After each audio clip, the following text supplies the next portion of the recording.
247.6, no!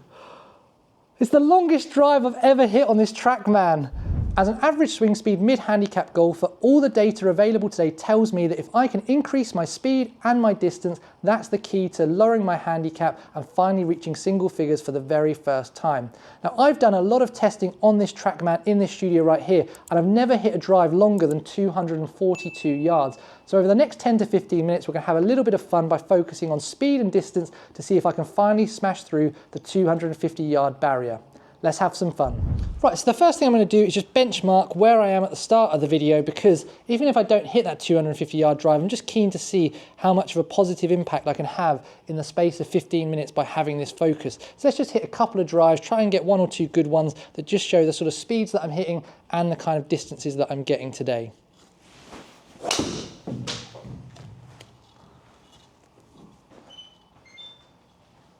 Not my longest. Now, I usually see driver clubhead speeds just above 90 mile an hour, maybe 92.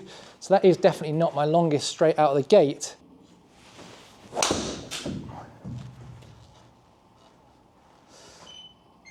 .88.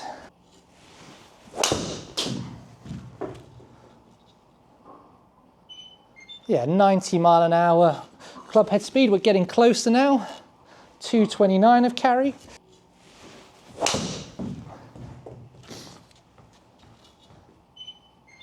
Okay, not the best delivery, but we're around that 91 mile an hour clubhead speed, low 130s of ball speed, and we're seeing that carry numbers are getting just around high 220s, 230s. So that's where we are.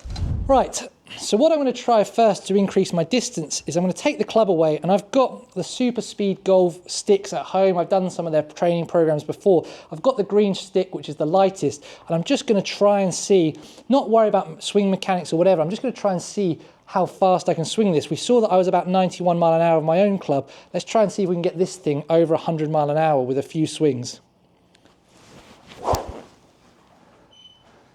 103.8, significantly higher. 104.8. 106.6, wow. 108.7, right. This is getting good. One more. 105.6. So 108.7 is my fastest, but as we can see there, even the slowest one, the first one out the gate, was 12, 13 mile an hour faster than what I'm doing when I've got the golf ball and the driver in my hands. So the next step before I go back to hitting some shots is I'm just going to get the driver back in my hands and do the same thing without a golf ball and see how fast I can swing my club. Obviously there's going to be different weighting to those two clubs. That swing speed stick is incredibly light, designed to try and show that you can increase your distance, increase your speeds. So let's see what happens when I put my driver back in my hands and we try and reach the same types of speeds. Okay, 98 mile an hour, but that's still, what's that, 6, 7 mile an hour faster than what we saw out of my driver with the golf ball there. Let's see if we can get closer to 100. 97.8, just 0.1 mile an hour faster. Lost my balance, but 99.6, that felt fast and a little bit out of control, but it was there. Or 98.2. I think if we can deliver that clubhead speed and hit the ball with some good contact, we might break that barrier. Last one without the ball. 98.5, so second fastest. But what we can see there is by just having that focus on speed with no consideration for technique, I can certainly swing the golf club 7, 8 mile an hour faster than what I was doing over the ball. So let's put the ball back in the equation and let's see what happens. Now, one thing you'll notice before I start hitting shots is I've taken the driving range view away, because if the focus here is on speed and ultimately on distance, we don't need to care about where the golf ball's going right now. We'll worry about that later. So I've just put a couple of metrics up that we'll just try and track. Clubhead speed, because we've been monitoring that through the bit of testing that we've just done. Ball speeds, because that will indicate quality of strike along with smash factor, and then carry and total. But if we can get that total over 250 or even close to it, I will be absolutely delighted. First shot out, focus on speed. When you put the ball there, it does feel all of a sudden very, very different, and there's a chance that I might sky or completely miss hit these straight out the gate, but let's see what happens. focus on speed and speed only. So I have skied it, but my club head speed is the fastest we've seen so far today at 93.6 mile an hour. Obviously that ball speed and that smash factor are low because of the sky, but we still carried it 230, which I think makes it the longest one that we've hit so far today. Terrible, nearly missed the golf club, but club head speed was faster. What we're seeing here is it's making me a little bit reckless and I'm losing strike together, but I'm not going to let that dishearten me. That was better, maybe a little bit slower. It was 92 club head speed. I'm guaranteeing there I focused on trying to make some contact. That's got a chance. Oh, 132. Oh, it wasn't actually faster, it was slower there. It's the fastest ball speed, good club head speed. Oh, strike couldn't have been that good. 137 ball speed. Come on, that's the longest yet, 238. Not the longest I've ever hit on this TrackMan, but it's the longest we've had today. That's a poor strike, probably the worst yet.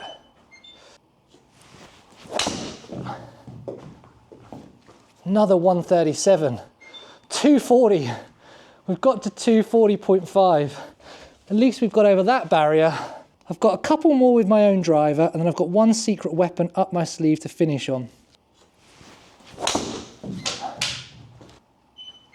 Club head speed was good, just obviously ball strike wasn't as good as well.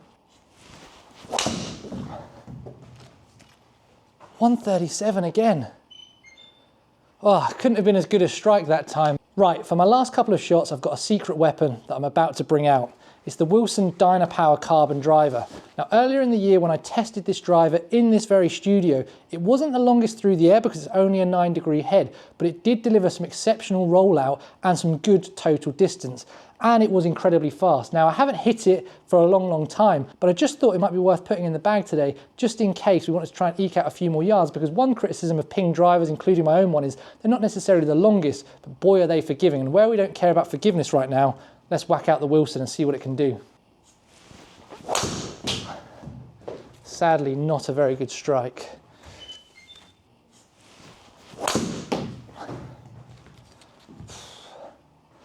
.240 again, proving my point that this is a long driver. 139, fastest ball speed.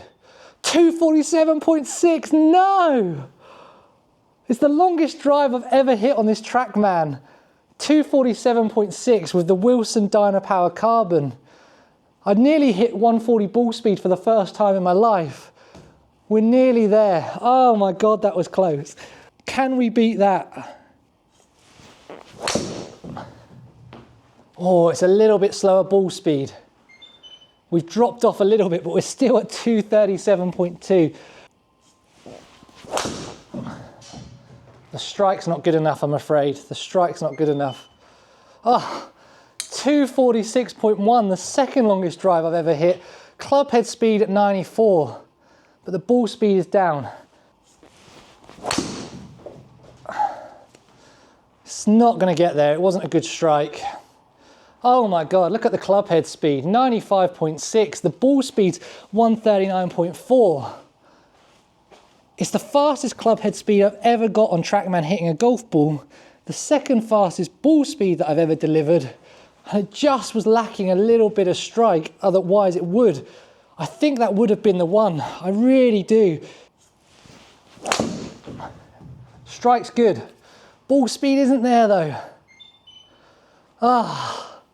242.7. Right guys, I'm going to leave it there for today, but hopefully the one thing that you guys have taken from this video, other than having a little bit of fun, is actually with a focus and an intent on speed to maximize distance, you can make some unbelievable gains in a really short space of time by just unlocking the potential that each of us has got within us. Now, whilst I would absolutely recommend a speed training protocol like SuperSpeed Golf or the stack system, if you can't afford one of those systems, it really is easy to unlock those gains by doing something similar to what I've done today. Just go down to the driving range, take your driver without a golf ball and try and swing as fast as you possibly can for 5 swings, having a little rest, do another 5 swings, and then introduce the golf ball. But the one thing you've got to do when you introduce the golf ball is not care whatsoever how that strike is or where that golf ball goes to begin with, because we're trying to get you comfortable to swing as fast as you can without the golf ball with the golf ball there. That's the advice I hear from lots of the super speed training people that I research and follow on the internet.